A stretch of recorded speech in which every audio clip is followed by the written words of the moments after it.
Welcome to the Sandbox, the #1 podcast for Sandbox gamers and hardcore PvP action. But be warned, viewer discretion is advised.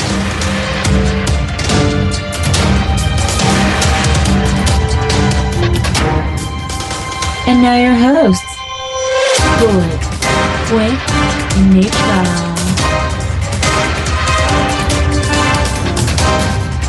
This is Cooley, and welcome to episode number 45 of the Sandbox. Today we're going to talk about got extra $150 in your pocket? Because I know how to spend it. Also, a little bit of news on H1Z1, how they're going to take your money, and a couple changes to EVE that I don't know anything about. I'm sure Nate's going to fill us in on that, and a few other things. With me, as usual, is Nate Rao. Hey everyone, what's going on? And the mighty Quint. What's up? All right, gentlemen. What's up? So we've managed to squeeze out podcasts week after week here. Mm-hmm. I'm very, very proud of us. Probably the only one, but so let's just jump into what we've been playing. You want to fire this off, Quint? Sure. Not a lot has changed since last week. Still just messing around in some Elder Scrolls Online. Just kind of running around and knocking out quests and stuff. It's still, I still enjoy it. I haven't had a lot of time to get back into PvP, but I've been so busy that it's like I've hardly had any game time, so having a hard time dividing it up between things. Also, I'm back in Diablo 3 more, man. I can't get enough of that game right now. It's crazy. I mean, when it first came out, it was like, I don't know, you played it for like a month and that was it. And ever since this expansion, it's just been wacky, dude. Really, really crazy. Yeah, they made a few they made subtle changes. I mean, it's not like a totally different game except for like the other class in the expansion. Mm-hmm. But whatever little tweaks they made has increased the fun of the game significantly, I think. Yeah, I don't know. It's like a totally different game. It really is. It's everything they did with this expansion was exactly what Diablo 3 needed. Mm-hmm. Yeah, I'm like dying for them to release a Necro now. Like, please let the next class, if they do another expansion, be a Necro. Yeah, So. They're really fast with the patches at Blizzard, so you'll get that very soon. Don't worry. Yeah, I'm sure. Insert sarcasm here. Yeah. So yeah, I've played a little bit of that as well. Not too much. Mm-hmm. Yeah, I've been working on my Hardcore Crusader still, and I'm almost 70. So I'm like really close. I'm like level 60, I don't know, 67 or 68 or something like that. You're gonna die. Do you get some at 70 or just a milestone for the hardcore? Well, once you get 70, then you can start unlocking Paragon levels, which are like bonus points that you can put into things like attack speed or area AoE damage, run speed, extra life, extra, whatever your resource is, that kind of stuff. So, and Paragon levels they go a lot faster than regular levels. So, yeah, just makes your whole character and everything a lot better, and I'm looking forward to that. I'm going to be so sad the day that guy dies. I might just quit the game. Yeah, at least for a while. So have you played any of the regular besides the hardcore since you've started? Nope. I played Diablo 2 for a long time, and I just never went on hardcore. I was always just scared to go on hardcore, and finally for Diablo 3, once I started playing again, I was like, a couple people were like, come on, do it. So decided to roll hardcore, and I can't even go back and play my barbarian, man. And he's already level 70 with Paragon levels and all kinds of stuff. And it's like, the adrenaline is not there. Yeah. So We'll see how you feel when you lose the first one. yeah. Speaking of gnarly adrenaline rushes, got some Dark Souls 2. Very stoked about that game. Nice. Unfortunately, I've been so damn busy all week that I haven't had a lot of time to get in it. I mean, I've got basically just past the part where you kind of create your class for your character, which is like 10 minutes into the game. It's ridiculous. But a couple things. so far, the game feels really good compared to Dark Souls 1 on the PC. I never played Dark Souls 1 on the consoles, but at least on the PC, it always felt a little clunky. Like the controls they didn't feel perfectly in sync. It always felt like there was a little bit of a lag or something like that. It wasn't smooth to me. Dark Souls 2 feels great. Feels very smooth. I don't know if I got that. It didn't look. It looked better on consoles. It seemed like, where it should look better on the PC. On what? On Dark Souls 1. Oh, look better? Yeah, I don't know. For me, Dark Souls 1 just feels, I mean, it still is good. I like it. You know, it's still an awesome game. It just feels a little sluggish on the controls to me, and maybe the characters move slower or something. I don't know what it is. Dark Souls 2 feels a lot more fluid to me. Yeah, I had Dark Souls 1 on the Xbox 360 and the PC, and I thought it looked better on my PC than on my Xbox 360, but Yeah. it's hard to say. Yeah. Well, graphically, Dark Souls 2 looks awesome on the PC.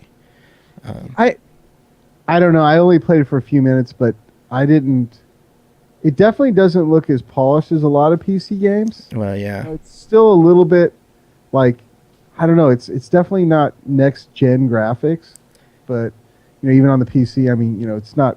Yeah, it's just a step up above the Xbox 360.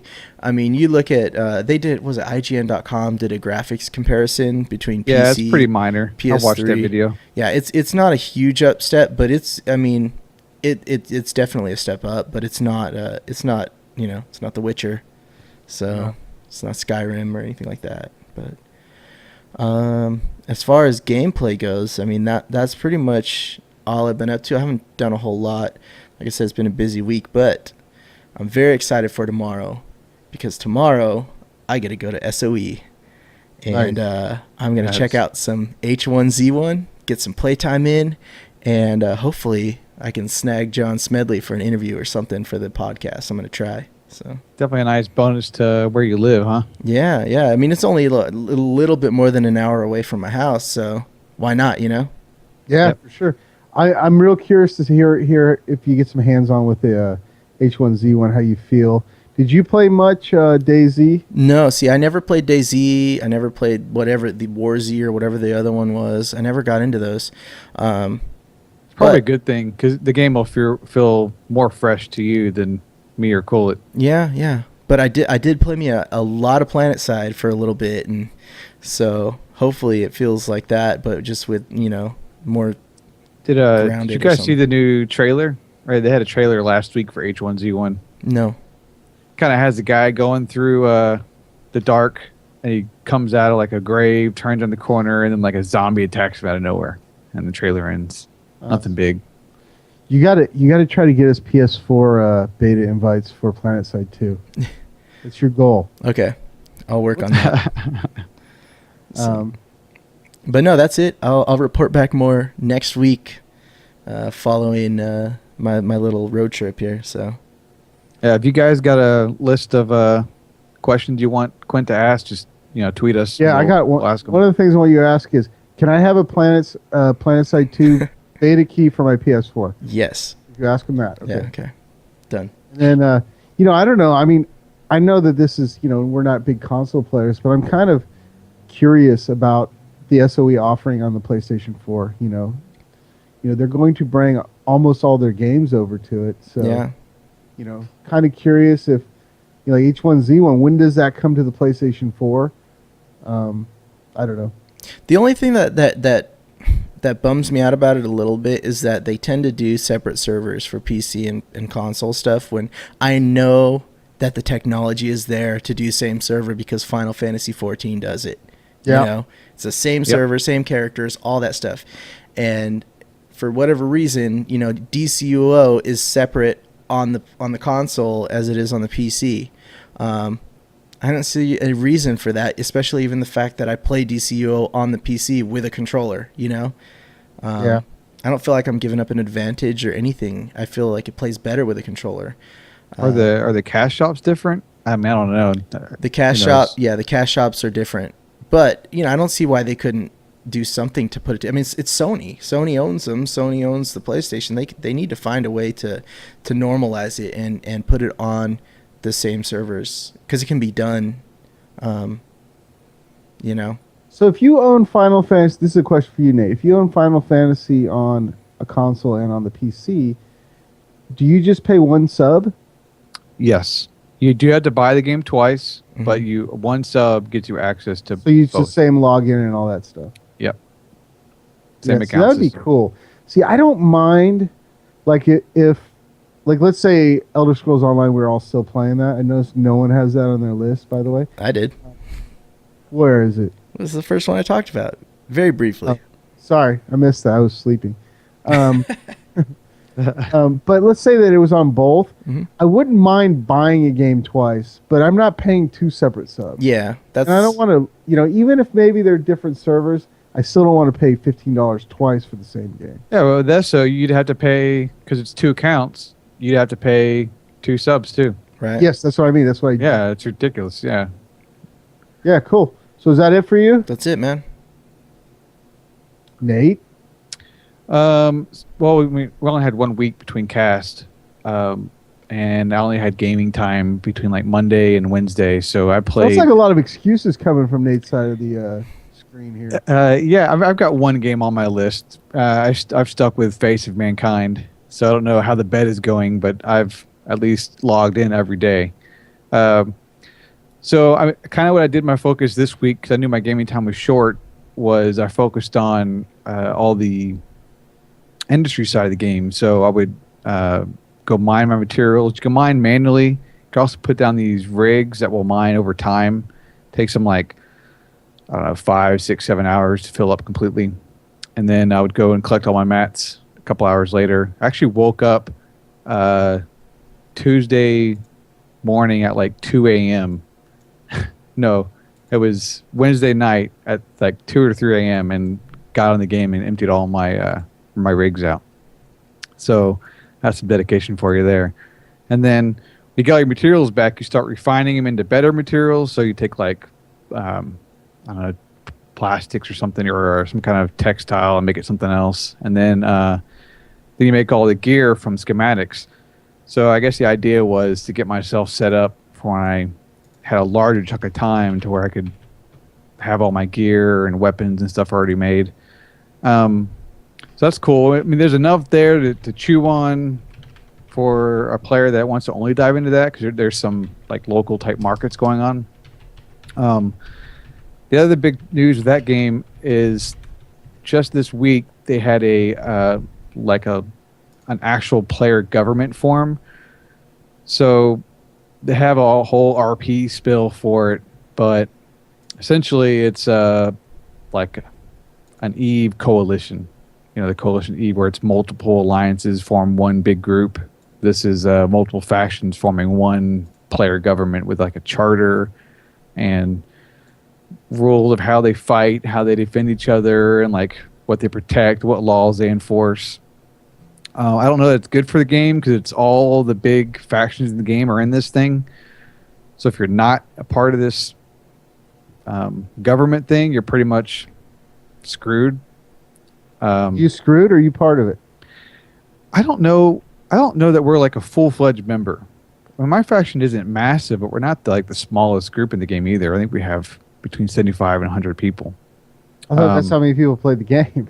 No, there's definitely a couple hundred people. Because there's like, I don't know, 6 to 10 big factions that all have like 100 to 300 players. Oh, wow. But it doesn't prevent you from making alts. So I don't know how many alts are in that. So who knows what's good for the game? It's just what's kind of happened. And then we browse the forums, trying to like gauge what players think of the game, because even I'm noticing that all the systems are great, but they don't tie in as smoothly as you think, like a well-developed, well-planned out open beta. And it's hard to like nail down exactly what's wrong. There's some issues with the economy and how you get materials. But some of the complaints of forums, I think a lot of it is just old veterans wanting the game to be the same it was, 5 years ago. And this Fall of the Dominion open beta is way different. And the game's drastically different. So I think some of that's going to be they need new players to hop in. They need old players to kind of accept the changes. But so far, so good. I don't know how much longer I'll keep playing it, especially with what we talk about here in a little bit. That's it for me. All right, so I have... Cool it. What have you I've been been playing? playing the hell out of Ultima Online. I mean, I've been getting up early in the morning and playing Ultima Online. Right for that server refresh and going and getting all the Right, rares that yeah. you can steal out of like All right, closets and stuff. So Nate wins the bet. Yeah, right? dude. That was the Right. best. You get right when that server turns on, man. You just go hit all the rares and just boom, you make money. I recreated my character in Ultima Online and played for 5 minutes. That's how much I played. Figured.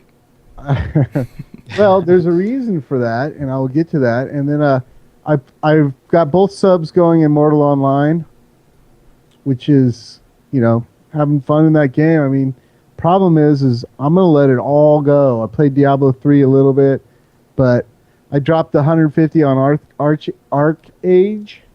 Let's just get this straight. It's not ArcheAge, it's ArcheAge. And I always say it wrong. Anyway, ArcheAge. Okay. Good to know. We're going to go with the ArcheAge.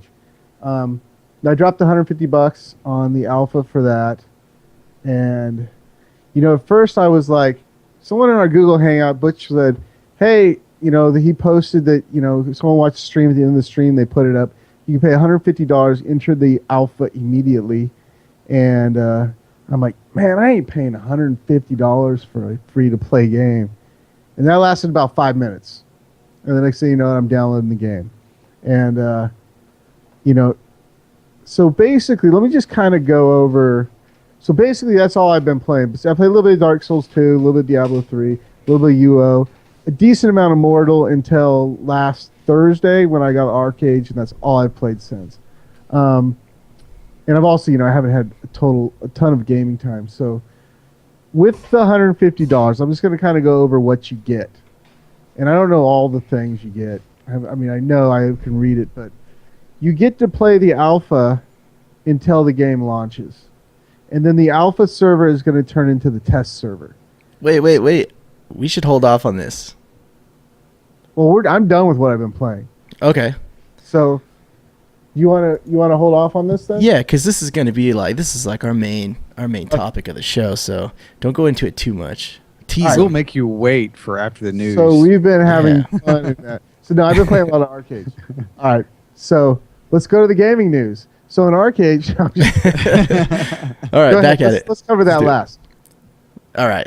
So that's it. You just like sucked just deep into that, and that's awesome. Yeah. It's been fun to watch you stream it though, because I've been streaming it a lot. you stream I it for watched like you, 6 all day hours. yesterday. Yeah. So no, okay. Well, sorry, all you ArcheAge lovers. We were gonna hold off on that for a minute because that's just the way things go. First things up, John Smedley talks about H1Z1 monetization. What do you guys think about this? They're going to say what they always say, right? Which is there's nothing in here to scare anyone. So there's nothing in there to scare anyone. Not yet. I didn't notice anything that made me concerned. Well, yeah, the biggest concern is that pay to win, right? That's what everyone is just afraid of in any free-to-play game, especially one that's so competitive. It's full loot PvP. I know that I'm afraid of that anymore. My approach to free to play now is completely if I can spend $15-20 a month and have fun and feel competitive, I'm perfectly okay with whatever system you have in there. Yeah. Because the bottom line is that you will know before you spend the money whether you like the game or not. Right. So it's not like you're going to jump in there and spend $15 and go, I don't like this game. You're going to get in there and play it for a while, and if you like it, then you're going to say, well, now I like it, I want a little bit extra, whatever, and you're going to pay the money. You're going to get people complain about no matter what there is. Yeah, the only problem with my mentality or my stance on free-to-play games is that I have to actually play their game for a while to actually find out if the cash shop is bad or not. I can no longer look at a system and say right off the bat, okay, I can't play this game at all. Because there's games like Wushu, when you analyze the cash shop, I mean, it's completely pay to win. But then when you're in the game, it just isn't that way. So, but at least with what he announced, it looks all pretty tame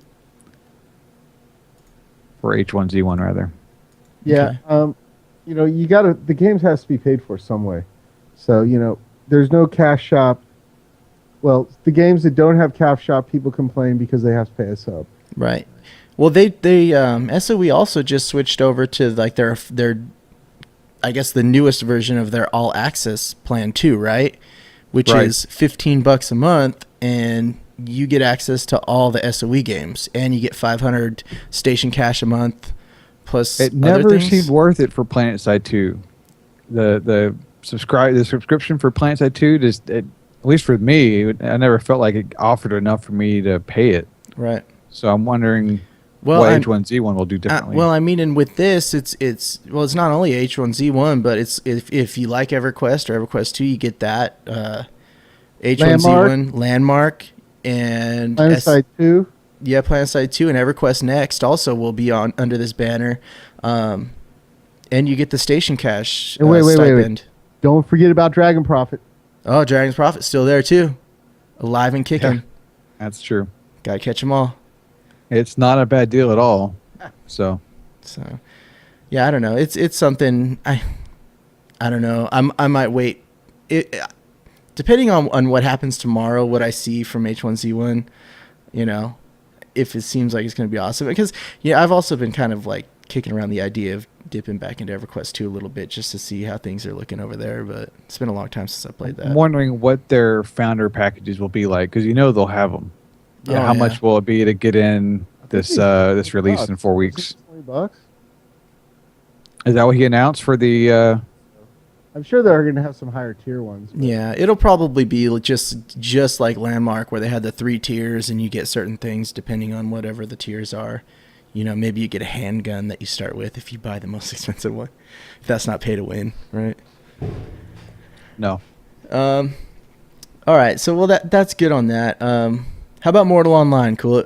What's going on with this? Mortal Online has announced, I guess, 6 blocks because they block zeros, block 1 through 5.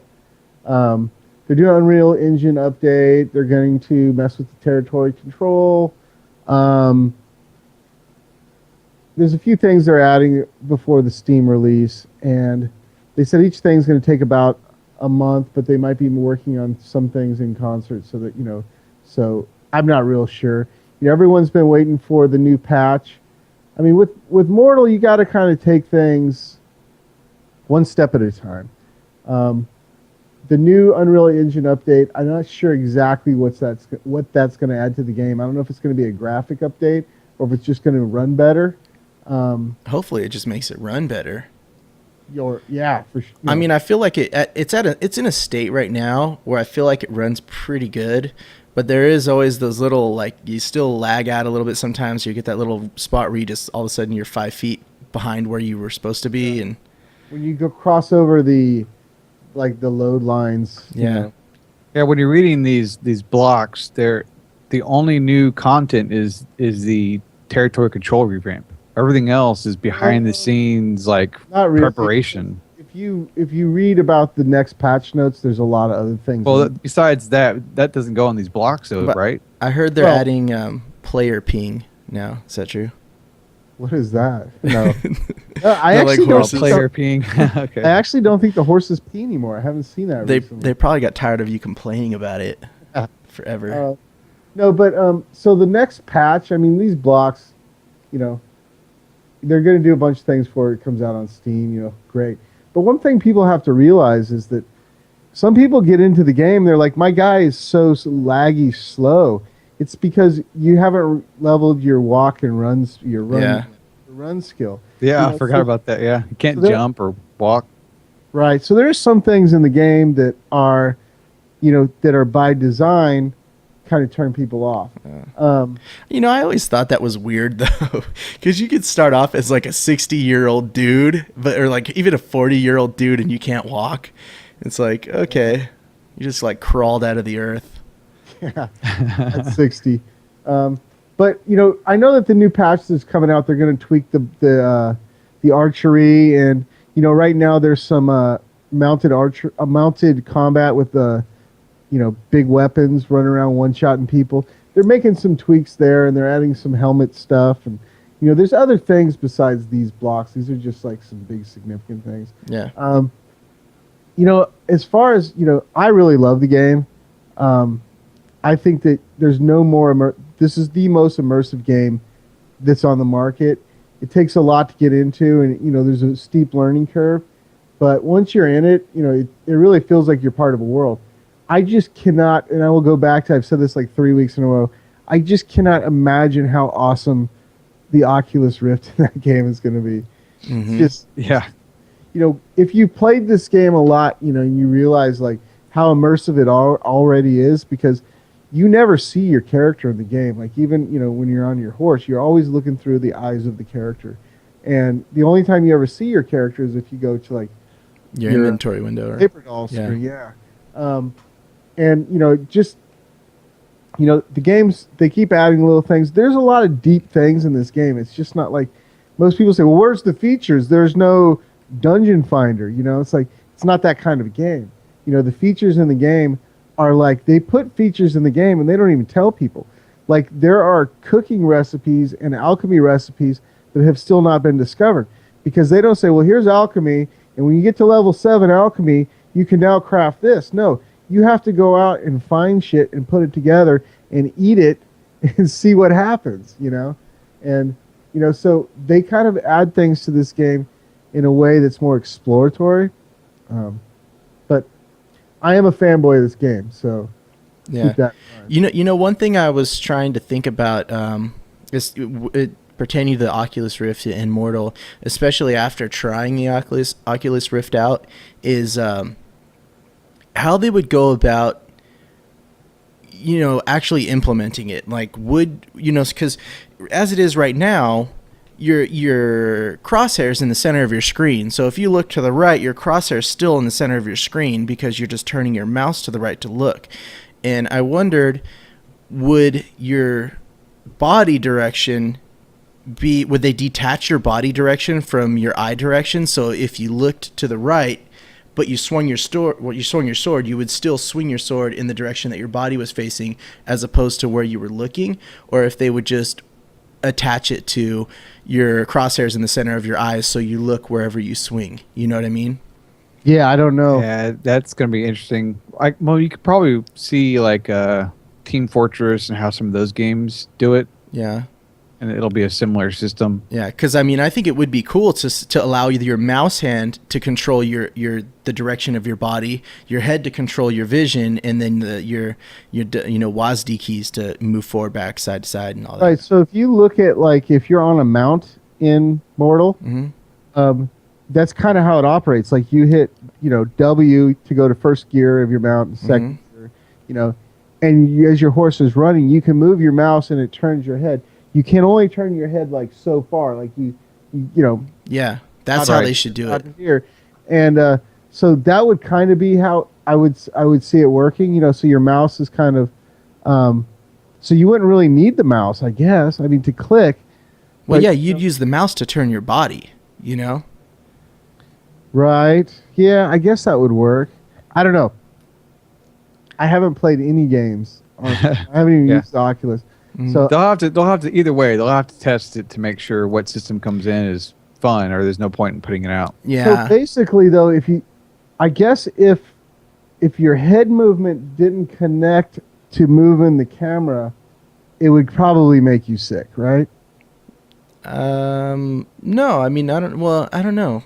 Well, because the camera, like your head, where you would look, that's just where you're looking. They should have a crosshair on there that actually moves.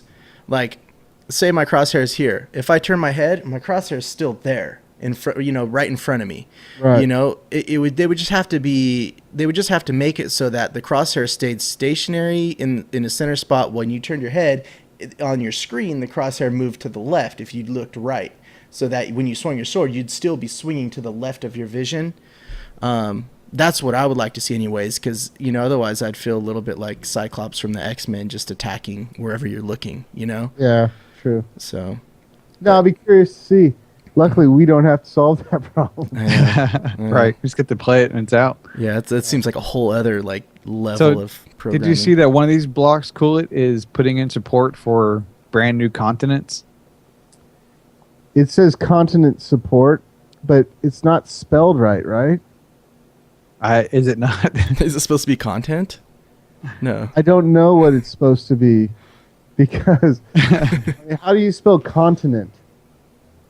Is that correct? What we were reading was the translation, so maybe whoever translated it spelled it wrong. So you know that there are other islands that you can see in Mortal, but you just can't get to them. Yeah. Right. So I'm thinking that maybe this is behind the scenes stuff, and then Steam will launch, and then maybe a few months later they have a expansion planned. Yeah, Mortal Online Pirates. I don't Sail to know. Other worlds. Maybe they meant to say content support so that they can add content easier. I don't know. You know, I tend to with Mortal, as much as I like the game, I tend to like really when something comes out, then I pay attention to it because It's a good plan. you know it's the same with Darkfall. You know, it's like you know that brings us to our next topic, right? I mean, Yeah. So Darkfall is now officially a sandbox game because you can dye your armor. All right. I forgot about that. Yeah. Yeah, I don't know. That's even really newsworthy. I guess you can now dye your armor. Good job. I'm gonna run around dyed like Spider-Man. which is kind, you know, I mean, it's like kind of cool, but then you're gonna have a bunch of Easter egg looking people running around. You know, I mean, it's like, you know, I always like the look of Darkfall because it's like when you have badass armor, you know that the guy has badass armor because you can see. Like a lot of the armor you identify in Darkfall because of the color, you know, because of the way it looks. And, you know, you can see somebody who's running around in infernal armor because it's got that glow, you know. So I'm going to say this is a good thing because you could probably pick a clan color that you kind of all agreed on. So all of you could be a certain color. Maybe they'll put out cash shop dyes. Yeah, you and know, your clan could be this dye, and then in battle you'll tell these are my guys. These are, you can kind of tell already in the game, but give your clan its own look. yeah, I don't know. I don't really see anyone running around in like hot pink dyed armor or anything. You know, it just makes you a huge target unless that's the point of that person, is just to run through and distract everyone away. Yeah, don't forget about like some of the people who used to PvP in Darkfall 1, you know. I mean, it's like they had some funny names. You know, I mean, there was I don't know. Yeah. But I guarantee you, mostly everyone is going to run around in black and like olive green and dark brown dyed stuff just to blend in. Well, there's no reason to complain about the feature, Nah. but it, you know. No, but I don't know. Depends, you know. I mean, there's always room to complain, right? I mean, if they're spent time to put dye in the game, I mean, maybe there's some features they should have spent their time on, but you know, I don't really think that. Like Darkfall is what it is, you know. It's this. Here's the rule set. Throw you in. You know what they should focus on in Darkfall is getting people to do more naval battles, because that is one thing that game has that very few games have. You know, what game out there can you and your buddies get on a ship, go out and sail around and blow up or steal someone else's ship with cannons and everybody manning a cannon? You know, it's not, you know, that's a feature that was in Darkfall 1 that was way before its time, but it was never fleshed out. There's hardly anyone does it. You know, at least there's not really any reason to do it. Right. Maybe some of their new content stuff for territorial control will change that. There might be points out in the ocean. You risk this very valuable ship to people who don't have a ship. You know, people who are in rafts that jump on your ship, and you know, I don't know. I haven't thought all the way through, but Yeah, it makes sense. I mean, it almost seems like it was like if you had a badass ship loaded up with cannons, it was almost just too dangerous to bring it out, because it was very hard to get those. And you know, you could get a group of like 10 people just roll up on you in rafts and jump on there and take it over, and you lose it. And for what? Like, why would you even need to bring that thing out? Was there any reason to bring that ship out? we used to bring them out to kill Krakens. And you get a pretty good payoff of killing a Kraken. The other thing we'd bring them out for is if we were sieging a keep that had, that was near the water. Yeah. You could, those cannons could put down some walls pretty quick. But yeah, the risk versus reward. I mean, everyone out there is in rafts. You get 20 people in rafts, they're going to take over your expensive boat. If you win, you get a couple rafts, If you lose this very expensive, piece Well, of... at least in Unholy Wars, you can't lose the ships to people not in ships. Yeah, you can. Well, in Darkfall 1, you could like speed jump and water jump onto the boat. You can't do that anymore. Right, but you could have someone in a cheap boat roll up and take, get But at least they're in a boat, whereas in 1, you could not be in boats. Bunny hop across the water. Here's a way to actually make those things worth it. You do naval trade routes from the islands to the mainland or back and forth.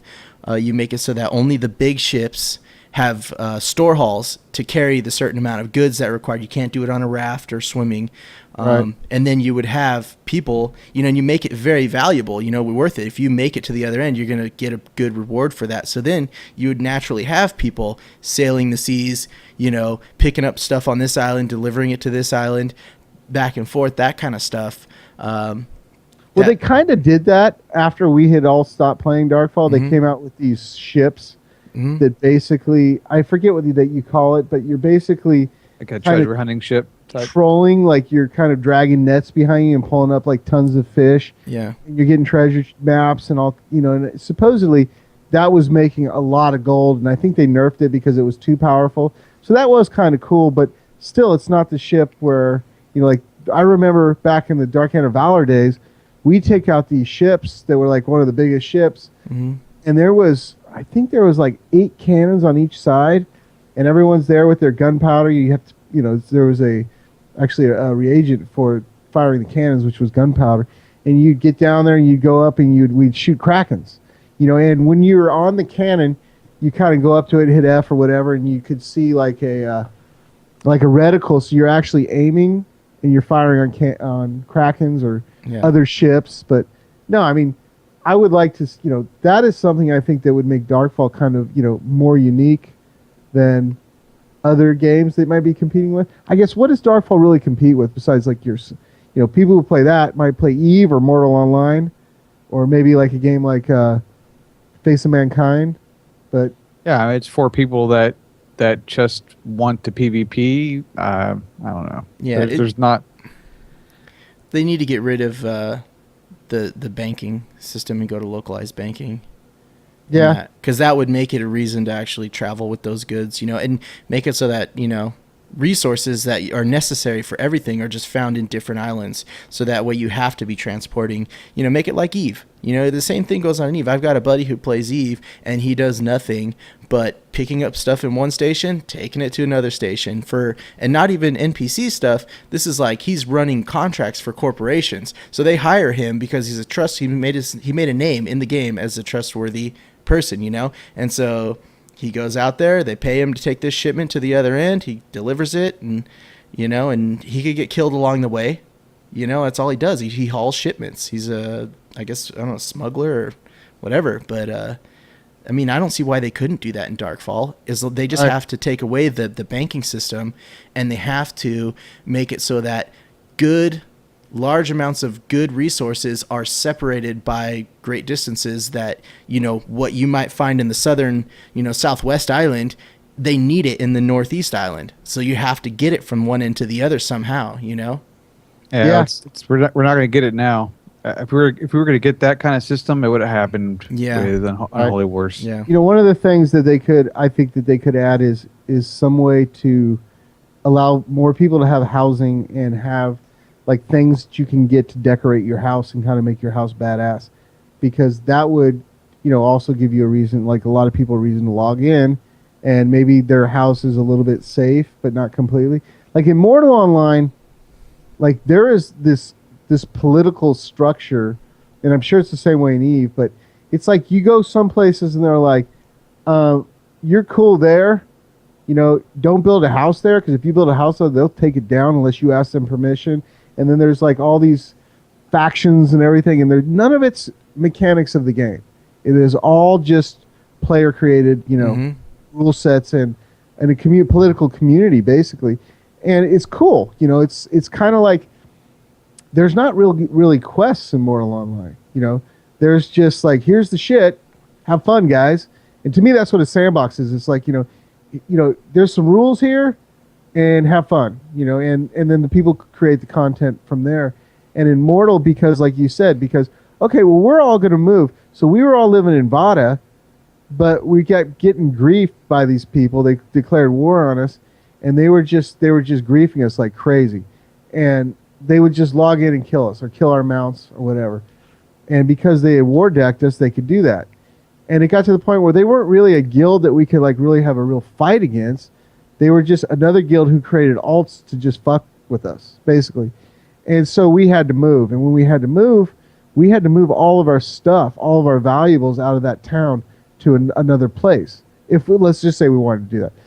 So it's not a matter of, okay, well, I'm just going to corpse run over to this other city and just get my stuff out of the bank there. No, you get to the other city, you got nothing there. So you actually have to plan when we're all going to get together. We're going to have fighters with us, and we're going to escort our stuff to the other side. Yeah, that's why I love Mortal Online compared to Darkfall, the living, breathing, working world. Yeah. Yeah. It all comes down to the bank.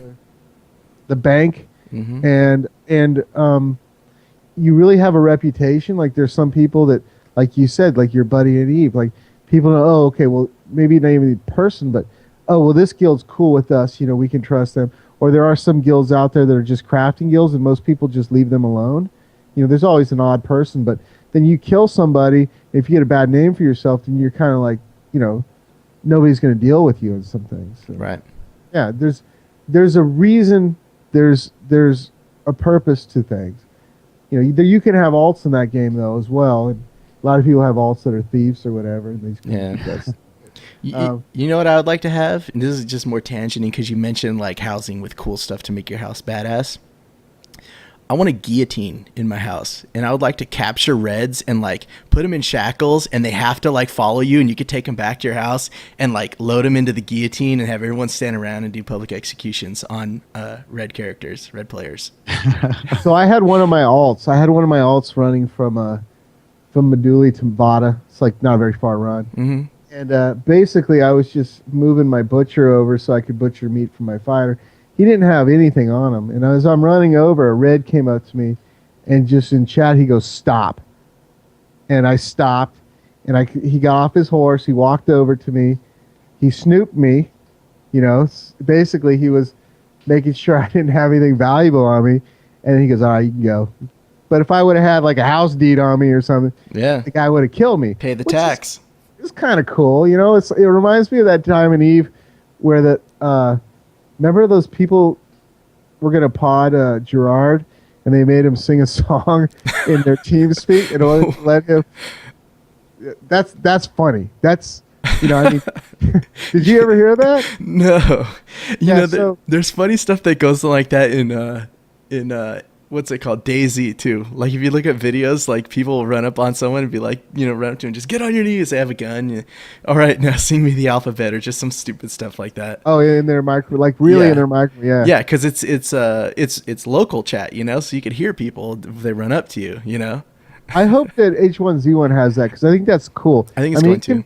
It can be a griefing mechanism, but people always say that, but it's not as much a griefing mechanism if you can kill the person, because you can make them stop talking. So as long as they don't allow them to keep talking after they're dead, which would be a fatal mistake. Did they allow? I don't know. Do they do that in DayZ?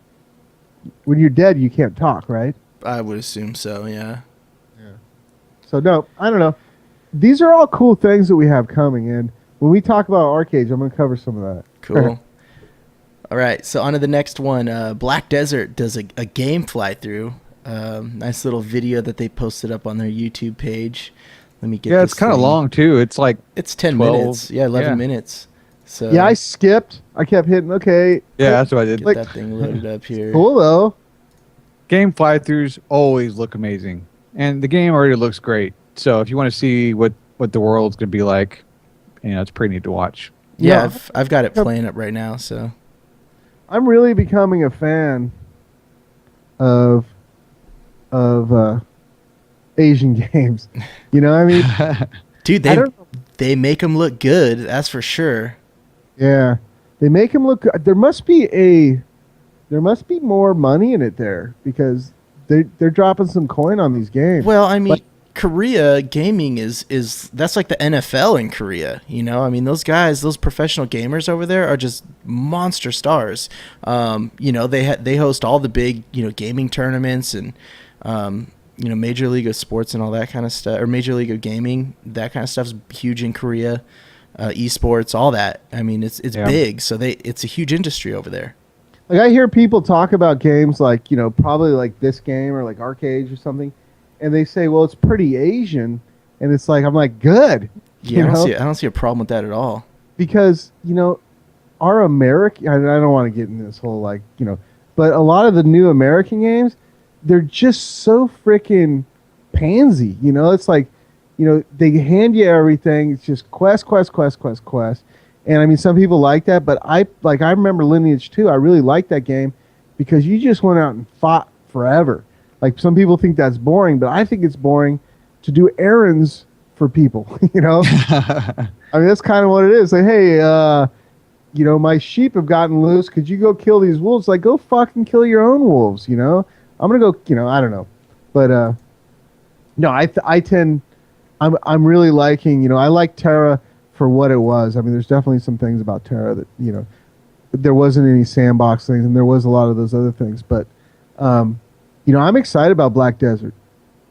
Yeah, you see all the character creation videos that they have of that. Yeah, it's pretty wild. It's just Character ridiculous. creation system is insane in that game. Yeah, it's like nothing I've ever seen. It's just every little just movement of the cheekbones, and you can really Do make you something spend crazy. time doing that?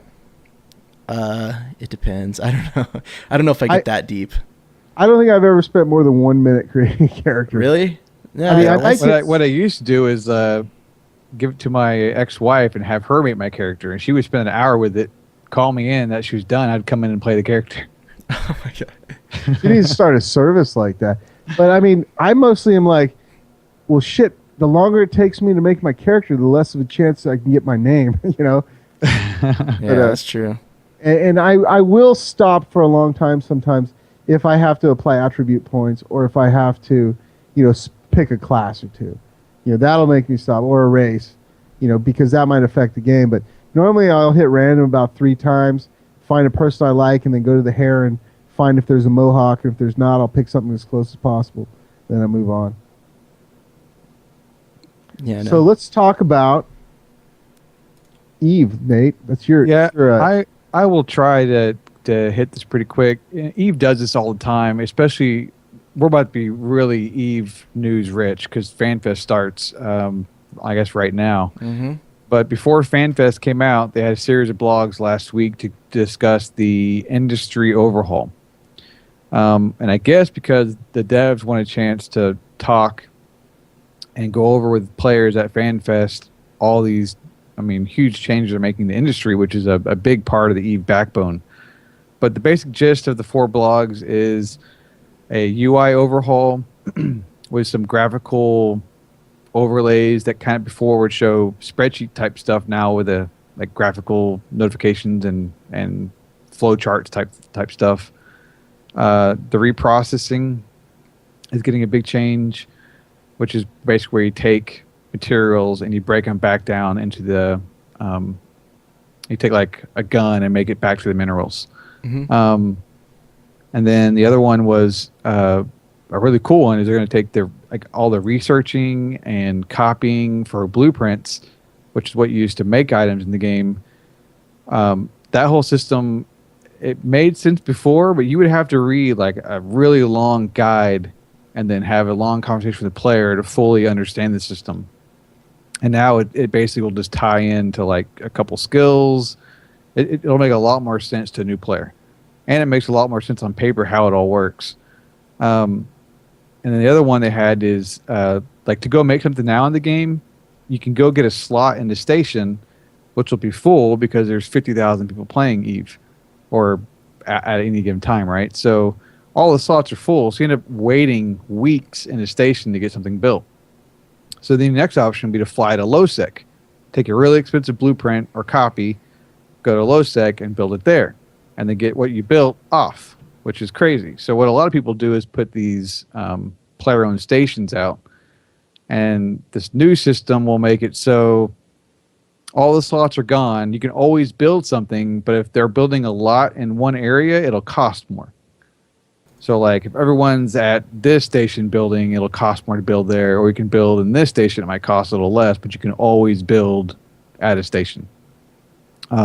If that station allows you to build that particular item. It's kind of neat. It's a lot of huge changes that are hard to understand unless you're like deep in Eve at the moment, but it's definitely going to play and feel a lot different for someone that's on the industry side in Eve. Yeah, probably I guess this summer and winter. I tried to read through a lot of that. I took a look at it, and I got about a paragraph in, and I was just like, I don't understand what half of this crap is. So, yeah, if you like to play a game and build items and mine and manufacture, and you haven't played Eve before, I mean, after this summer, it's probably a good time to get in and learn the system because it'll be a lot more intuitive. That's about it for all the Eve stuff. Yeah. We're on to Coolit's ArcheAge. All right, man. We done talking about Eve? Can I wake up? We're done talking about Eve. All right, so let's talk about ArcheAge. So basically they came out with 3 packages you can get. You can get silver, gold, or the $150 one. And this is the pre-order buy into alpha, betas, and all that. So the first 2 give you beta access, and from what I understand, beta access is only going to be events. So, yeah, like a weekend event. Right. So when you get the alpha, you know, the $150 one, you get to play the game basically from now until it launches, and then the server that you're playing on is going to end up being the test server. So, you know, I don't know what that means as far as how long that's going to be, because we don't really know a release date. I heard a rumor that June was the beta, when betas are going to start, but that's basically, you know, I can't say that that's, I don't know where I heard it, and I don't know how true it is. So, okay, so this is what you get for $150. Like I said, you get to play the game in alpha, you get to play it until it launches, and they will not wipe, supposedly. They say they're not going to wipe. Well, until it launches. They're still not going to wipe it. Not going to wipe a character in alpha or beta? It's going to turn into the test server. Okay, but when it launches, we'll have new characters. Well, you will have the launch server, yes. So you will make new characters on the launch server. The alpha beta server is going to end up being the test server. It won't wipe, but we won't be playing on it anymore. Okay, gotcha. So I have a feeling there's still going to be people playing the test server. yeah, I know. That's going to become the server. You never know. I mean, that's the reason why. I mean, I knew what you meant, Nate. I was just kind of making a point that. No, I didn't realize that's how it worked. That's cool. Yeah. So anyway, so you get that. You get 11,250 credits, which is $75 value. I guess that would be like the in-game, you know, the money you can buy stuff on their cash shop. 4-day head start. You get the title Trailblazer. You get 90-day patron status. So this is basically, you know, Their sub. right. And from what I understand, you have to be a patron in order to own land in the game. I'm not positive on all the details with that. You also get 6 chests, which are basically lock boxes, and there's a chance you can win a mount in those. You get 10 even stones, whatever the hell that is. Lets you break down equipment for magical crafting ingredients. You get 10 of the hereafter stones, which is a basically that's the material you use to, it's a reagent to basically cast your teleport spell to like go to other places. There's like in like Ultima Online how you have your book where you can port around. What is that called? A rune book. Rune book. That's the same thing. And then you get a Glass Phoenix glider. Don't know what that is. And Plus the glider, right? I don't know how. Glider? So basically, you get a glider in the game at about a level 10 to 15, whenever you do the quest, you get a glider, and it's a pretty basic glider. Like Butch has upgraded his glider to a glider that has the ability, because when you're in your glider, it's kind of like Ion, where you just kind of like slowly coast down. Right. Okay. But the upgraded glider that Butch has, he has a skill that kind of pops him back up, and it also shoots bombs, which is pretty cool. So you get a couple other things. You get some potions and some armor. So the way I broke it down was, you're actually only, if you were to buy your 90 days of patron status, and you had a reason to buy the credits, it's only costing you about $20 for the alpha, which you get to play for a long time, and also be, I'm interested in the game. We've all been interested in the game for a long time. Mm-hmm. Well, we also heard that you can take those in-game credits and buy more patron status if you're, well, that's what we think. So if you're into having a longer sub. Yeah, I haven't heard that. I don't know if it's true. I guess that would be kind of like, I don't know. Yeah, I mean, SOE If you hear that from- SOE used to have it like that too in their games, where you could use the station cash to buy subs, but they turned that, they stopped that for a while, or they stopped that a while ago, because what would happen is they would do like double station cash weekends, and so, or triple station cash, so everyone wouldn't buy station cash until those weekends, and then end up subbing to the games for like 6 months for half the price or a third of the price. Yeah, so don't buy this expecting to just dump all that money into to months as patron status, but Right. you might be able to do that. Yeah, they might do it in the beginning and see what happens, and then change it later. But Yeah, I haven't seen what the cash shop has to offer at all. mm-hmm. And I haven't gotten any of these, perks in the alpha. But, so we jump in the alpha, and kind of how it works is there's, 10 classes. And it's kind of like Rift in the fact that you get to pick 3. You get one at level 1, you get one at level 5, and you get the third one at level 10. Mm-hmm. And when you pick these 3, there's, I don't know, like 11 to 12 skills in each one. And so basically you get, at level 1, you can pick like one of 3 skills, or you can have all 3 once you get the skill points to spend. And then once you have a certain amount of skills in each of the trees, I don't know if they call it trees, but you can, like, there's passive skills that you can choose. But let's say the first passive skill, you might need to have 1 point in that class, and then the second one you might need to have 3 in that. So then you get, I think, a total of 21 skills through once you hit level 50 that you'll spread out amongst these 3 things. You can spend a little bit of gold and kind of rearrange them. It's not too expensive. And at any time you can say, well, I don't want to be, so right now I'm a fighter, necro, healer. But I was a fighter, necro, witchcraft guy, and I spent 30 gold to switch my witchcraft to healer. But when I did that, everything was at level 15. Now my healer is a little bit lower. It's catching up. So, I don't know. I'm having a blast in the game. The only thing about the game that's a little bit, that you wouldn't think I would like is the tab target. But the combat's not bad. The questing, I'm doing a lot of questing. I'm already almost level 20. I don't know. I do not regret spending the money at all. I'm having a blast. Yeah, I've got the video, your 6-hour live stream playing in the background here, and one thing that I mentioned the other day, and that I reiterate, is that it totally, to me, it looks like if you took Vanguard and Terra and put them together with a little bit of something else, and that's what the game reminds me of. So it's made on the Crytek engine, right? Yep. So one of the cool things is, like, we have a rowboat. So Butch was in my rowboat because he has a little bard skill where he can play his little tune Mm-hmm. and make the boat go 24% faster. So we're cruising. We wanted to go to the other side where we would be basically, could be hunted. I don't know exactly how all the PvP zones work yet. So we're cruising over there, and we see another rowboat, and we kind of put our little reticle on them, and it turned out red, so we know that they're enemy players.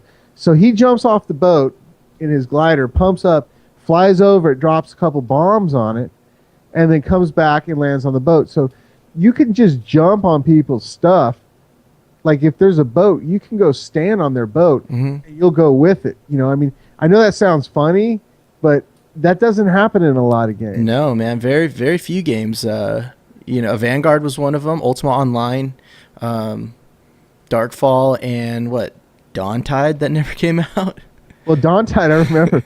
I don't know. Do you remember, Nate, where I made a boat and everyone jumped on the boat? And I go, everybody ready? Everyone's like, yeah, we're all ready. And I took off, and they were like, stay right there.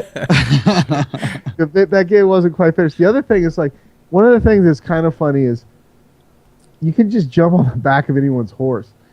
And a lot of times, that's really cool because multiple player mounts is almost in no Western game. Right, and then also you can do, there's mounted combat, there's housing, you know, there's ships, of course, there's, I mean, I've only scratched the surface. So the combat, I would prefer like Elder Scrolls combat, to be honest with you. Yeah. Or I would prefer like Terra combat or Darkfall or Mortal, but there's so much to do in the game. There's like, so I was like out questing for a while. You know me, I hate questing. So I was grinding for a while, and then I went and, you know, tended to my farm. I have a plot of land in a public farm area, which is persistent mined. It's not instance. No one can fuck with it, but you know, it's in an area where there's a bunch of farms, like mine and Butch's farm right next to each other. So you're basically renting a little square of land out. Right, but it's protected to a point. If it's in the public, like you can plant a farm like in the middle of nowhere, and it's fine, but somebody can come and steal the stuff off of it. In the public farm, you pay rent, and it stays there. 1 gold for every 6 days or something like that. It's not bad. You know, so I go quest a little while. I go do this. We jump in the boat. We go tour around. We got in a little bit of PvP. Obviously, we're just brand new, but you know, very curious to see. Like, then you can go to this other area where it's sort of like, I think it's called like the Oasis or something, and you go there, and it has like, you could test drive some of the cars or the boats that you could buy later on. And I test drove a car and drove it around. There's cars, yes. Every fantasy game should have cars, right? I saw that there's a submarine that you can tool around in, and then there's a bunch of different houses. It's like there's a game for everyone, you know? But there's, you know, I mean, you know, people could scoff at the immersion breaking, but it's a little steampunk, a little bit fantasy. Yeah. But there's a lot to do. Like, you know, there's not every day you're going to want to go out there and grind. Not every day you're going to want to, you know, go out and get all your friends together in PvP. Sometimes you're just going to want to go out there and maybe go gather up some mats to work on the, you know, putting some other utility in your homestead. Right. So here's a question. How big does the world feel to you? It feels big. It feels big, although there is one little caveat here. You look at the map, and there's like here and here, 2 factions, right? So right now there's 2 factions. There's like humans and elves. There's cat people too, and I don't know where they fall in.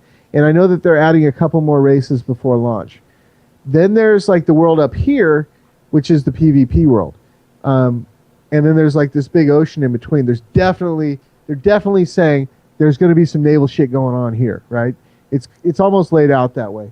And but on that map, there are certain areas that are grayed out that if you go to the edge, it says under construction. And I thought that was because it's an alpha. I've been told by others that it's that way in the Korean game. It's there for future expansions. So, are there zone lines? Is it you zone across, like you could just walk across a zone like EverQuest, or is it like? There's no. The only time you hit a load screen is if you use your teleport. You know, your on the map. You know, you can see like you walk from one area to the other, and your mini map changes to the other zone. Right. But there's no load screens. No load it's times. All seamless. So it's like Vanguard. You walk out into the world. I remember walking out into the world in Vanguard and arriving in Call or whatever it was called, and you just look out on the horizon, and it just looks like, wow, I am very small in a very big world. You know, does you get the same kind of feeling?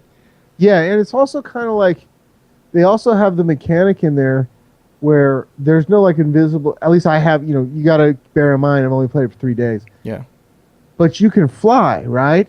Mm-hmm. So there's no invisible, barriers. Okay, Obviously right. under construction land, but like you can jump off of, like there's a big hot air balloon that's kind of like, it's like a thing. It's public transportation. There's some on the ground. Right. Yeah, that's I just saw one of those in the video. So when you jump on that, you can jump off of it and then glide. You know what I mean? Use your glider. So it's not like basically every part of the world you can access. If you see something way off in the distance, you can go there.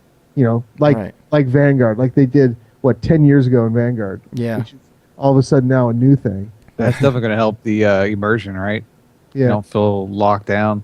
Yeah, I kind of feel that ArcheAge, its approach to Sandbox is develop a large amount of features and then put them in the game world so that players have tons of options for what they want to do. And some games tried this, like WildStar, I think has a lot of things you can do. But ArcheAge definitely with the farming, PvP, boats, boat transportation.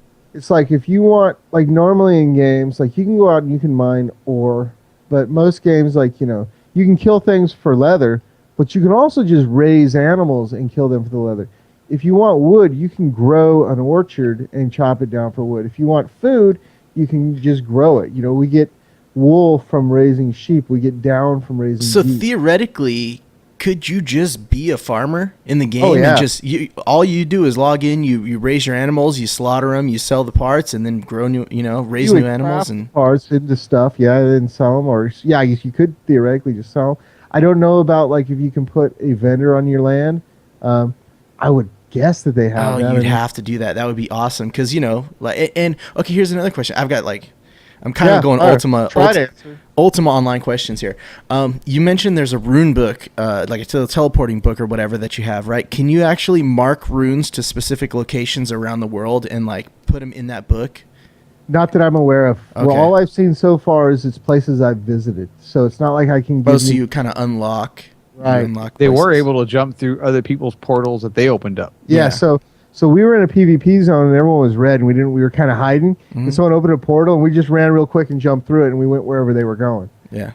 So, and that's, the portals, like it took us a while to figure out, like we'd click on it, but you just run and jump through it and you go. Right. And then you'll hit a loading screen for that. Mm-hmm. I think that's the only, besides dying, I hit a loading screen. Okay. And so when you die, there is XP loss. But you can pray to get it back, I believe. So there's also these things called labor points. So a lot of things you do requires labor points. And I don't know if that's just there to prevent people from macroing and getting, what I mean? But so like... it's going to slow down the progression for crafting. Right, but I have like 1,100, and most things I do take 2. And by the time I'm done using, they're right back there. So I haven't... people complain about it from the Korean games. At some point, it must even out to where you're wanting more often. Right. So maybe when you get further along in the game, like maybe if I'm crafting like building a house, maybe it's going to take a lot. I'm going to have to wait. I'm okay with that. I mean, I got to think that that's in there for a reason. That's in there to make the game flow better. I'm being pretty positive about this game. I bet you I could go online and find people who are complaining about a lot of things, but I'm enjoying it a lot. I feel like I know I'm just going to curse myself for saying this. I feel like this is a game that we can play for a long time. You know what I mean? You're really tempting me, dude. I feel like this is a game that, because like Elder Scrolls Online, the first day we played that, the first 2 days, I had so much fun because we were out PvPing, having a good time. But then it's like, for me, and I'm not knocking the game. I mean, I had a lot of fun for the 3 days I played it. But for me, it's like I didn't feel like I was really building towards something besides just a number next to my name. Plus, I was all the time in the PvP zone, so I was already level 50 in there, But I didn't feel like I wasn't building assets. You know what I mean? Right. In this, you feel like you're building assets. I've got some, I've got some fucking geese that are raising right now. It's like I got to log in and give them some seed, otherwise, and then maybe pluck them. But what I'm saying is, working towards having it like, I mean, a house is cool, but could you imagine if we have this castle that's right on the coast and we have a bunch of ships that we can throw out and go fuck with people? Well, I mean, yeah, because you went to that, during your live stream last night. I remember I was watching and talking to you, and you kind of sailed out. You just showed me your boat, and you sailed out into this little, into the bay or whatever, and it turned out there was this little island that was right in the middle of this bay, and it looked like there was a little ruin there. There was no, there were some ruins there. There was no mobs or anything on the island, but there was a flat clearing of grass right in the center of the island. I mean, it looked like a place where you could plop down a keep or something like that, and like, this is our base, like you have it on an island, it's yours, it's your part of the world, and you can use it as a launch port for ships. I did see them run into a small island that had a house on it. Yeah, we actually found a player-made house. Yeah. Obviously, the person's been in the alpha a little bit longer than us. Yeah, I want to know how the housing works in the game. Like, is it just, can you put a house down anywhere? Is there certain areas where you're only allowed to put houses? Is it like Vanguard where there are neighborhoods where you buy houses based on a signpost in the ground? Or if it's like Ultima? There's no signposts. It seems like there's a little bit of everything. Yeah. You know what I mean? And again, next week I will have more of this information. Yeah, I'm gonna buy it Wednesday, I think, and play it some before our next cast bastards. Too. Quint's buying it today. Shh. Oh, sorry. No, I don't think right now. We were on TeamSpeak last night, and Butch got up to go make a sandwich, and his girlfriend got on and was talking to me, and she's like, "So how much did you guys pay for this game?" Oh no. I was like, whatever Butch told you is exactly how much we paid for this. Yeah. Yeah, good thing I have, I'm glad I don't have to answer anyone about what I spend now. Yeah. So we used to game in Darkfall Mortal Online with a group, Dark Hand of Valor guys, and I don't know what they're calling themselves now, and I think we might go join up with their forces if they'll have us. And then Jamie and Calpus's guys, Calpus bought it as well. So right now, there's 3 of us that have it. Nate's going to buy it on Wednesday this week. And I think Quint's going to buy it this evening. I'm guessing. Just guessing.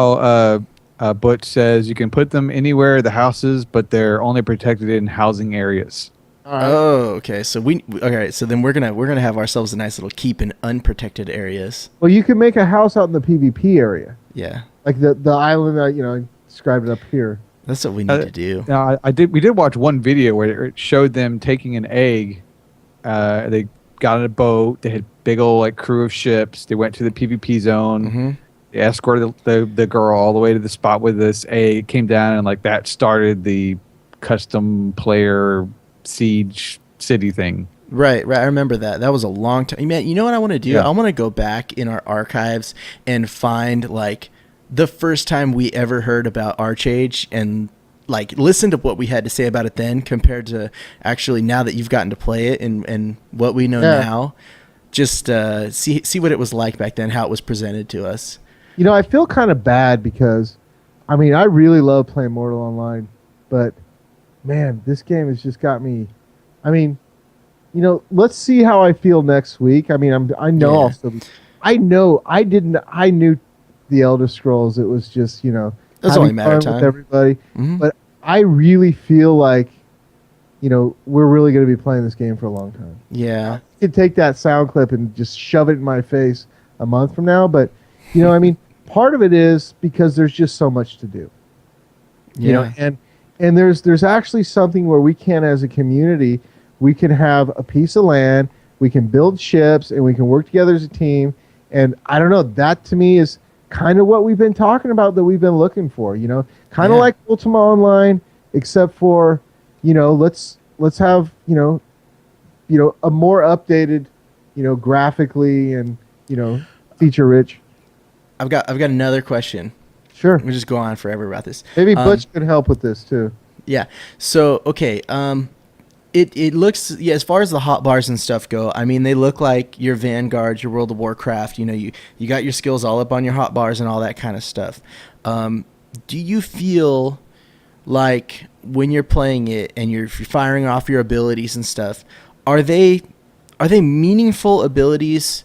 Like in EverQuest, you would have your 8 spells that you could slot if you're a Shadow Knight. You put those 8 spells on, and each one of those things had a purpose that was a meaningful purpose, whereas World of Warcraft, I've got 20, or even EverQuest 2 is even worse. I've got like, you got 4 hotbars up that are just loaded with abilities, but they're just things that you hit. You just go through your rotation. 1, 2, 3, 4, 5, shift 1, 2, 3, 4, 5, control 1, 2, 3, 4, 5. I know exactly what and you you're just getting roll at. through them just to roll through them. You know what I mean? Yeah, I'm kind of rolling through mine now. I mean, so basically I'm firing, like I have this thing, it's like choo choo choo choo. Mm-hmm. It's almost like machine gun. It's my Necro. Yeah. Well, it's called I forget what they call it actually, but it's basically the Necro class, and you're like, and then I do that a little bit. It doesn't do a lot of damage, but it's my range thing. Okay. And then I switch, and then I do my charge attack and pull out my two-handed. I'm using a staff. Yeah. And I'm whacking them a couple times with my whirlwind and whatever. I have some heals. I did for a while play the witchcraft class, which had a lot of crowd control, like mezzing and stuff. Yeah. Like it was really cool. I might go back to it, where I can throw this thing on a mob and it turns it into a bubble and it floats him up in the air. Mm-hmm. And then if he takes damage, it pops and comes down. But otherwise, I can basically, if I'm fighting 2, I can throw 1 up there and, Right. kind of like crowd control. And then, there's fears. And that crowd control also has a thing where later on, one of my skills, I can't remember which one, where later on I can control, like I can cast a spell and then I'm controlling that mob or a player. It sounds a lot like an enchanter from EverQuest. It does. Yeah. I mean, but Yeah. I kind of get the feeling that they're not making the skills overpowered. You know what I Okay. mean? So basically, I think in that capacity, you're not going to necessarily have like the cookie cutter flavor of the month. Yeah. You know what I mean? Yeah, I know. It's just one of those things that for me, it's like I loved that I loved about EverQuest and even Elder Scrolls Online to an extent is that the abilities that you choose to slot have a very specific purpose, and when you use them because that's when they're supposed to be used. Like for instance, I'll keep going to my Shadow Knight on EverQuest 1. In my spell book, you can slot eight spells out of your book. You have 100 spells to choose from. So I would have my snare, which is when once you get certain mobs to a certain amount of life, they start to run away. Well, if they run through other mobs, those other mobs are going to come after your ass. So you got to make sure he's snared so he runs very slowly. And then you have your dot. So you throw your dot on at the beginning. So you'll do, 1 is my dot, boom, to begin combat. And then that ticks his life away constantly, right? And then I've got a life tap on there. If my life starts getting low, hit him with a life tap. I've got a strength sap. So I hit that, boom, I suck some strength from him. And then you've got your big nuke that you throw off every once in a while. But In the right situation. Yeah. See, Right. the other thing you have to keep in mind though is like when I first took the healing as my 3rd class, mm-hmm. I wasn't healing for shit. But your skills level up and they get better. Right. So when I say, I mean, it's too early to tell. Like maybe some of these skills are going to become just beasts once they level up. Mm-hmm. And there are all those skills that you just mentioned you can use. Now you can put all the skills on your hotbar, but you're only going to have 21 skills. And with that, there's some pretty beefy passives that you're going to grab as well. Right. So This sounds like a good happy medium between the two systems. Yeah. I definitely don't like the EverQuest 2 where you have 4 or 5 full hotbars. Yeah, that's just I also ridiculous. don't necessarily like the way ESO did it where you're pinpointing down just so few skills at once. Mhm. Although I guess switching weapons does help. It kind of double the number. I did Well, yeah. like that because I hate having to map so many. Like I have skills, I have points I haven't even spent because I got everything mapped perfectly. Right. I don't know. I like when you have choice, there's strategy, and the less choice you have to make at any given moment, there's less strategy. So there is a balance between. I don't know, Guild Wars 2 is probably too much the other way too. Too few at once. But just remember this. Mounted combat. I see. I mean, that's Yeah. badass. I like how your horse is just, in watching the video too, I like how your horse is just running behind you too. If you're not Get sitting off on your him. horse, follows you. They die sometimes. I got Yeah. mine killed a couple times. And also, my horse levels up. Like when I first got my horse, I could just hit sprint, and I can run a little bit faster. Then I got to the point where I can like hit you can hotkey it, where there's a button where I swing my weapon while I'm on it. Now it's leveled up where he's standing still, he back kicks. So I don't know if different mounts level up and they get different skills. You know, I don't know. There's armor for horses. You know, there's a lot I don't know.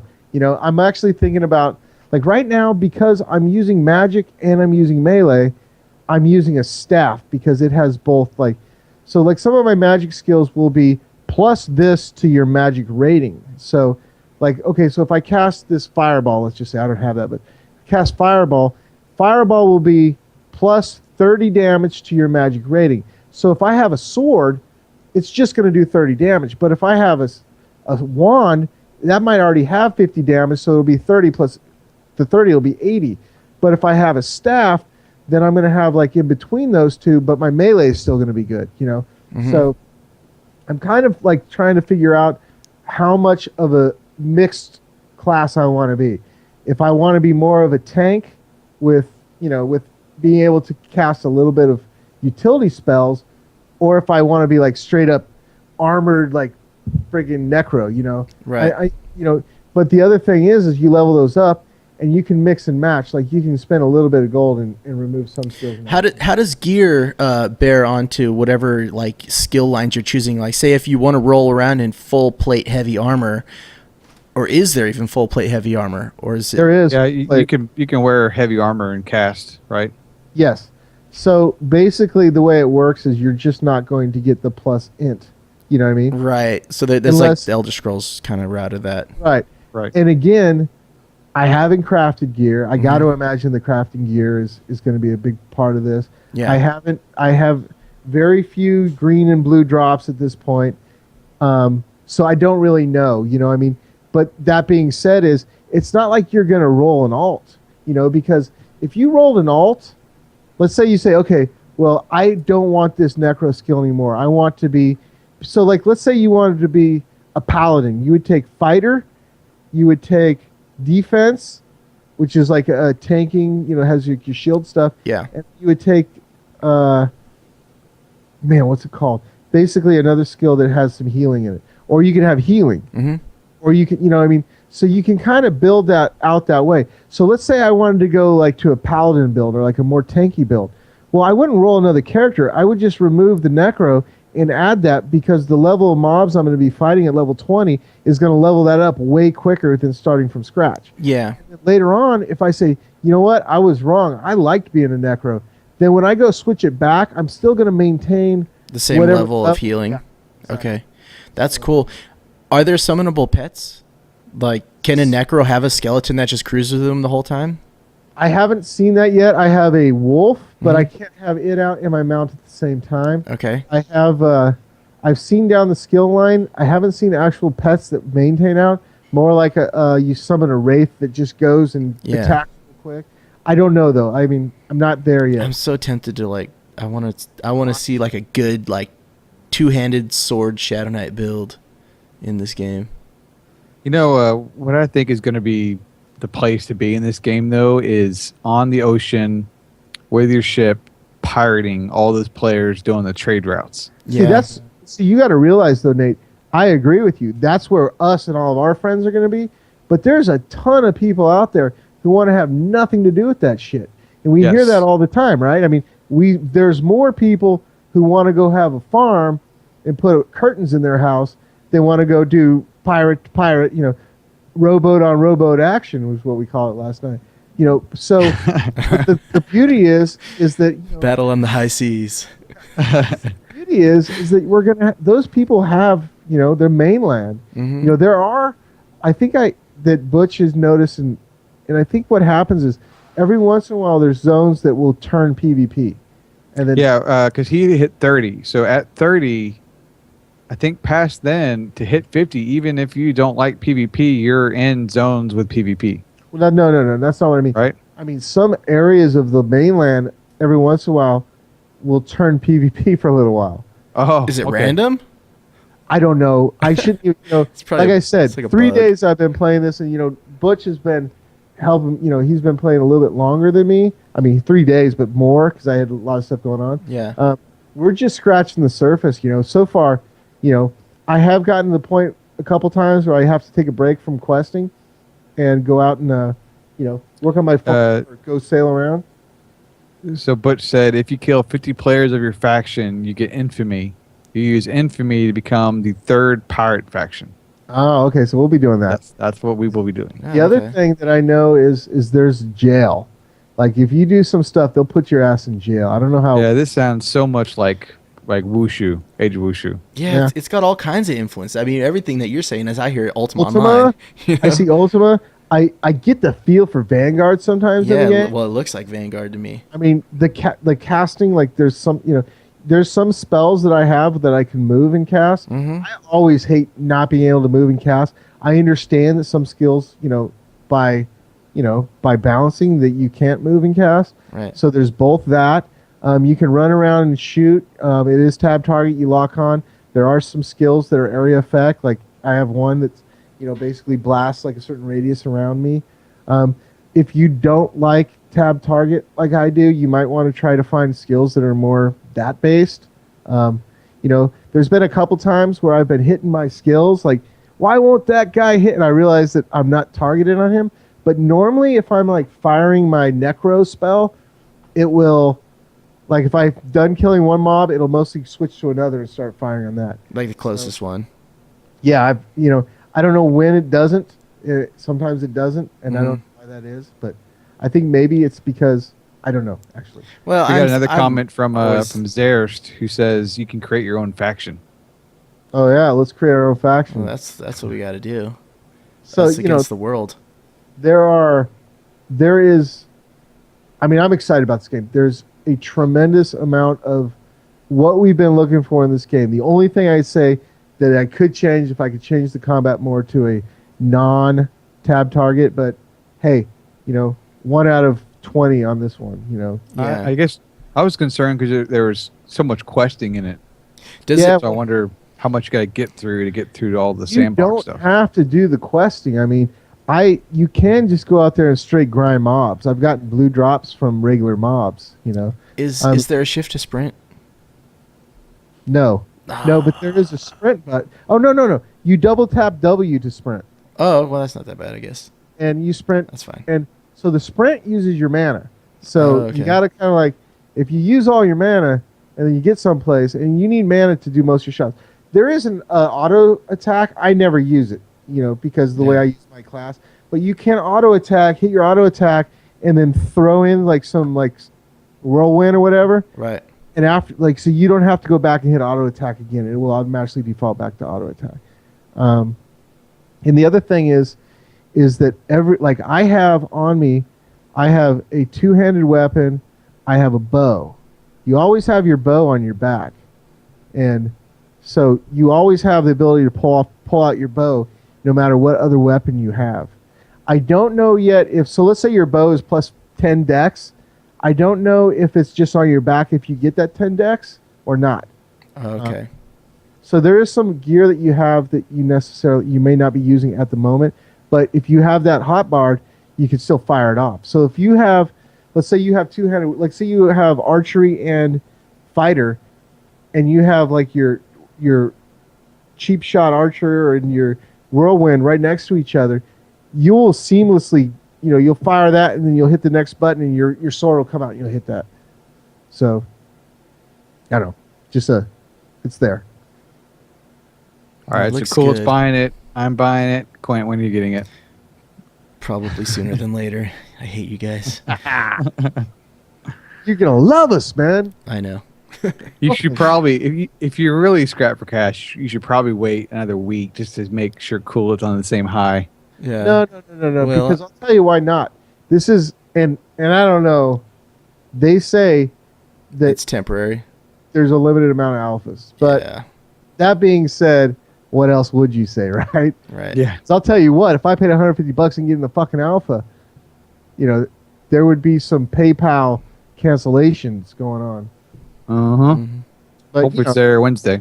I would guess that they would tell you Yeah, like, If it's going to end next week or something. alpha's expired. I mean, why wouldn't they fill it up? I guess I guess there's only one alpha server, and they don't want it, Right. Get 10,000 people or whatever, overflow it. So that's my ArcheAge Day 3 review, and I see no slowing down for myself. Butch is the same way. Another friend of ours who bought it is the same way. I talked to 3 other people from JFF Gaming today on their TeamSpeak. They're all loving it. I haven't talked to one person who isn't loving the game. That being said, I haven't talked to one person who plays it hasn't spent $150 on it. Right. These aren't people who are just testing it out. These aren't people who's like, hey, I always wanted to try that. These are people who know what they're getting and they're spending the money on it. Yeah, who've been waiting for probably a very long time too. Right. So I have been streaming the crap out of this game, and you can check out that stream at twitch.tv Sandbox Podcast. Mm-hmm. We're going to try to use that as our main stream. If we're both streaming or all 3 of us streaming, we're going to use our individual streams, and hopefully we'll post that on the other streams to let people know. I've been streaming this a lot just because I think people want to see it, and Yeah. not a lot of people have it yet. So when we're done podcasting, the stream's going right back up, and I'm going to be playing until I can't keep my eyes open. Well, I know you were. They just brought the server back up right when we started the podcast, and you're dying to get back to us. So let's wrap this thing up, man. All right, so take us out, Quint. All right, so thanks for tuning in. Be sure to check us out, all of us on Twitter at Sandbox Podcast for Cool It, at Nate Trial for Nate Trial, at Sandbox Quint for me. Check out the website, www.sandboxpodcast.com. You can check out, again, Cool It's Twitch, or even just the podcast Twitch now. It's twitch.tv/sandboxpodcast. I've also got my Twitch, which is twitch.tv/sandboxquint, which I will be using in case Cool It is streaming at the same time. Nate's blog, lovesandboxes.com. Check that out. And that's pretty much it, man. Again, thanks for tuning in. Oh, yeah. By the way, my name is Cool in ArcheAge if you want to add me as a friend. Hunt him down. Hunt me down. All right. See you guys. Later. Peace.